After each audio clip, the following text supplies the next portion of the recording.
Advocate talk में आप सब श्रोताओं का दिल से अभिनंदन करता हूं। शुरू करते हैं आज के सवाल को। आज का सवाल है, मानहानि केस करने का खर्च कितना होता है और इसमें कितने रुपए तक का मुआवजा मिलता है। अच्छा सवाल है और मान तो आप हम सभी के पास है साहब, और उसकी हानि होने पर हम लोगों को लगता है कि हाँ साहब मानहानि का केस तो करना ही बनता है, और हम लोग खूब सोचते भी हैं और आप लोगों को क्यूरियोसिटी भी होगी कि कितना खर्चा लगता है, क्योंकि कभी आप पढ़ते हैं अक्षय कुमार 500 करोड़ का दावा कर रहा है, कभी शाहरुख खान कर रहे हैं, कभी कोई और बड़े लोग कर रहे हैं। तो ये इतने बड़े बड़े दावे जो होते हैं उनके पीछे वजह क्या होती है और ये क्या है आखिर मानहानि का केस। तो मानहानि साहब दो तरह की होती है, एक क्रिमिनल एक सिविल। क्रिमिनल से मेरा तात्पर्य आपराधिक मानहानि, जिसके अंदर केवल मानहानि करने वाले को सजा दी जाती है। सिविल मानहानि में आपको मुआवजा मिलता है। मुआवजा क्यों मिलता है? इसलिए मिलता है क्योंकि मानहानि करने वाले ने अपने शब्दों से या अपने आरोपों से आपके साथ कुछ ऐसे आरोप लगा दिए जिससे आपकी साख पे बट्टा लग गया। साख पे बट्टा मतलब आपकी ख्याति को नुकसान पहुंचा, और उस ख्याति के नुकसान की वजह से आपको आर्थिक नुकसान भी उठाना पड़ा। तो आपको जो भी नुकसान उठाना पड़ा, आप उसके मुआवजे के लिए जाहिर सी बात है साहब मानहानि का सिविल मुकदमा करेंगे ताकि आप उससे अपने नुकसान की भरपाई करा सके। तो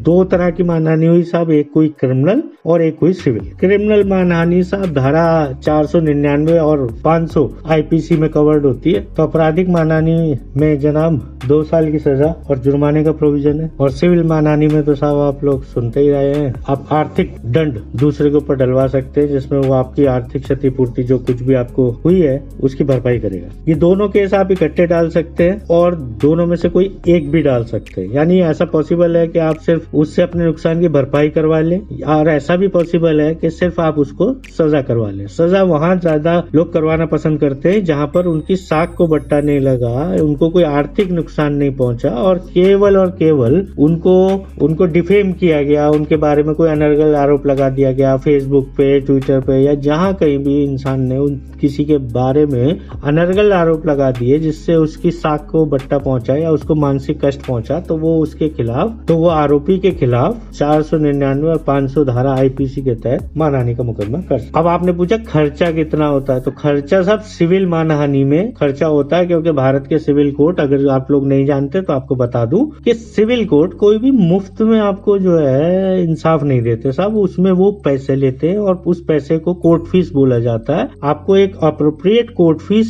देनी पड़ती है, चाहे आप सक्सेशन सर्टिफिकेट बनाए वसीयत के उसमें, चाहे आप मनी रिकवरी सूट फाइल करें किसी के ऊपर, या आप मानहानि का भी करते हैं तो इसमें भी, क्योंकि आप पैसे की डिमांड कर रहे हैं, पैसे के रूप में अपनी क्षतिपूर्ति मांग रहे हैं, तो आप जितनी क्षतिपूर्ति चाहते हैं उसके हिसाब से आपके केस में आपसे क्या कोर्ट फीस कोर्ट लेगा ये डिसाइड होता है। आपने पूछा कि कितनी खर्चा आ जाएगा, तो खर्चा आएगा साहब कम से कम आपका, अगर महाराष्ट्र का लें या और जगह कर लें या एक मोटा माटी अंदाजा ले लें, तो 2 से 3% का खर्चा आता है। यानी अगर आपने मान लीजिए कि लाख रुपए दूसरे से मांगे मानहानि के रूप में, दावा किया मानहानि का कि मुझे इसने इतना नुकसान पहुंचाया और मुझे इससे 1 लाख रुपए का मुआवजा चाहिए, तो आपको 2 से 3,000 रुपए उसमें देने पड़ेंगे। ये अभी सुनने में कम लग रहा है, मगर जरा इसे 500 करोड़ या 600 करोड़ या 1000 करोड़ में जाके आप देखेंगे तो कई लाख रुपए में बैठ जाएगा पैसा। तो आपको ये पैसा कोर्ट फीस के रूप में अदालत में जमा करना पड़ेगा। इसके बाद आपको अपना वकील करना पड़ेगा। वकील की काबिलियत के हिसाब से साहब उसकी फीस तय होती है। वो फीस कोई भी आपको नहीं बता सकता, वो वकील की काबिलियत के ऊपर डिपेंड करती है कि वो आपसे क्या फीस लेता है, वो उसकी क्या स्टैंडर्ड है, वो कितना ज्ञान रखता है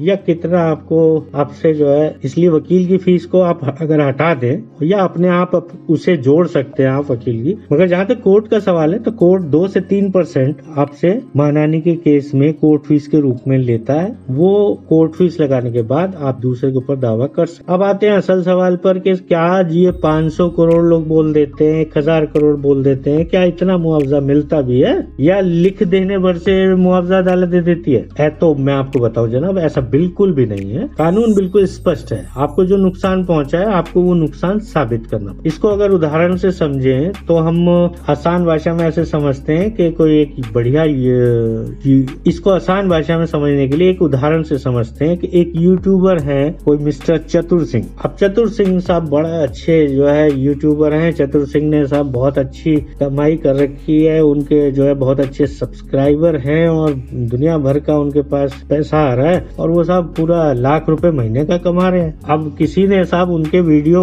के ऊपर सवाल उठाए और अनर्गल आरोप लगाकर उनके ऊपर निजी आक्षेप लगा दिया कि ये तो साहब महिलाओं के प्रति जो है इनका व्यवहार उचित नहीं है, या इन्होंने अपनी पत्नी को छोड़ रखा है, या ये अपनी बेटी को छोड़ चुके हैं, या किसी छेड़छाड़ के मामले में ये साहब जेल जा चुके हैं। इस तरह का कोई भी ऐसा आरोप जो वाकई में वो जानता हो लगाने वाला कि वो मिथ्या आरोप है, मिथ्या मतलब वो झूठा आरोप लगा रहा है, उसने लगा दिया। अब उस आरोप लगाने की वजह से चतुर सिंह की जो कमाई यूट्यूब से उसके वीडियो देखने के कारण 1 लाख रुपए महीने की थी, वो कमाई घटकर 10,000 रुपए महीना रह गई। क्यों रह गई? क्योंकि आरोप लगे। अब वो कमाई तो घटनी ही थी साहब, क्योंकि लोगों ने देखना बंद कर दिया। लोगों ने कहा ये तो बड़ा बुरा आदमी है साहब, ये महिलाओं के प्रति इतना खराब व्यवहार करता है, तो इसका वीडियो ना देखा जाए। उसका वीडियो देखना बंद हुआ। अब वो बंद हो गया। बंद होने के बाद साहब चतुर सिंह तो परेशान हो गए। चतुर सिंह ने ढूंढा ये किसने लगाया आरोप, उसको मिल गया। उसने कहा अच्छा इसने लगाया मेरे ऊपर आरोप, और इसकी वजह से मेरी कमाई जो 1 लाख रुपए थी वो घटकर 10,000 रुपए रह गई। अब चतुर सिंह ने क्या किया, चतुर सिंह गए और चतुर सिंह जी ने कोर्ट में जाकर एक कंप्लेंट केस फाइल करा। पहले तो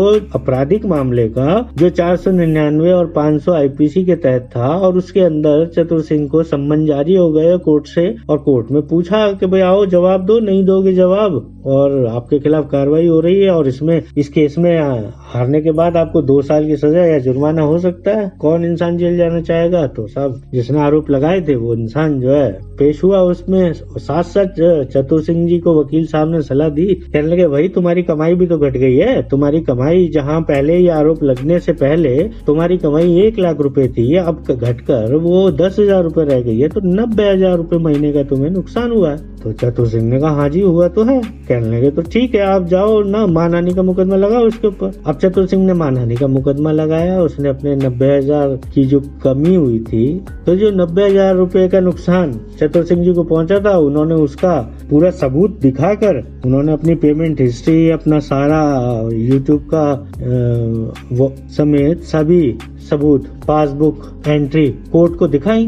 अब कोर्ट ने देखा, उसने कहा हाँ भाई ये तो वाकई नुकसान हुआ है, ये आरोप लगे और इस डेट के बाद इतनी कमाई घट गई। और ये बात चतुर सिंह अदालत में साबित करने में सक्षम हो गए। कुछ उन्होंने अपने कहा कि साहब मुझे मानसिक रूप से कष्ट पहुंचा, मेरे को ये हुआ, मेरे को वकील की फीस देनी पड़ी, मेरे को कोर्ट फीस जमा करनी पड़ी, तो वो खर्चे भी उसमें इंक्लूड करके अदालत ने उनको 1,50,000 के करीब मुआवजा दिला दिया। तो ये तो हुआ, आप इस उदाहरण से समझेंगे कि जितना नुकसान हुआ है उससे थोड़ा मोड़ा आप ऊपर ले सकते हो, मगर ऐसा नहीं है कि आपको नुकसान 10,000 का हुआ और आप मांग 10 लाख रुपए हो और अदालत 10 लाख दे देगी। इंडियन कोर्ट्स अभी उतने एडवांस नहीं हुए हैं। जैसे अमेरिकी कोर्ट है, वो गूगल पे $5,000 का मुआवजा सिर्फ आपकी प्राइवेसी क्यों उसने भंग करी उसी के ऊपर लगा देते हैं। यहाँ भी इतने लीनियंट है कोर्ट के, वो इस बात को उतना नहीं ध्यान देते। केवल ये देखा जाता है कि हाँ नुकसान हुआ है तो आपको साबित करना पड़ेगा, और जो रेमेडी मांगता है अदालत से, ये जिम्मेदारी भी उसी की बन जाती है साहब, वो अपने नुकसान को साबित करे। अगर आप नुकसान साबित कर सकते हैं और वाकई किसी के बोलने से आपके कारोबार को या आपकी साख को नुकसान हुआ है, तो आप उस नुकसान को साबित कर सकते हैं, तो जरूर आप मानहानि का मुकदमा कीजिए। 2 से 3% फीस लगती है, वो फीस दीजिए और अपना केस लड़िए और जीतिए, और दूसरे से आपको बिल्कुल आपके पैसे मिलेंगे। वो बात अलग है कि सिविल का केस है साहब, तो समय तो लगेगा, मगर